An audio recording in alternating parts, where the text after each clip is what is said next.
চোখে পড়লে এই ভিডিওটা স্কিপ করে চলে যাবে না। মায়ের ভক্তদের বলছি, অবশ্যই এই বিশ্বহরিকে দেখলে লাইক শেয়ার কমেন্ট অবশ্যই করবে।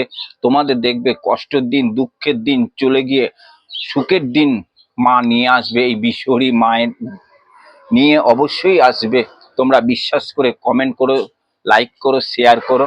জয় মা মনসা, জয় বিশ্বহরি মায়ের জয়। প্রত্যেক ভক্তকে বলবো তোমরা ভালো থাকো, সুস্থ থাকো। মায়ের কাছ থেকে সব সময় আমি কামনা করি যেন প্রত্যেক ভক্ত ভালো থাকে, প্রত্যেক ভক্ত সুস্থ থাকো মায়ের কাছে। এই মা বিশ্বহরি মা ভীষণ জাগ্রত মা। অবশ্যই নাম্বারে ফোন করতে পারবে যে কোনো সমস্যায়। তোমরা যদি মায়ের কাছে দর্শন করতে আসো, মায়ের কাছে আশীর্বাদ নিতে আসো, নিশ্চয় তোমার ঠিকানা সবই দেওয়া আছে ভিডিওতে, সেখান থেকে সংগ্রহ করে মায়ের কাছে যোগাযোগ করো যে কোনো সমস্যা। জয় মা মনসা জয়।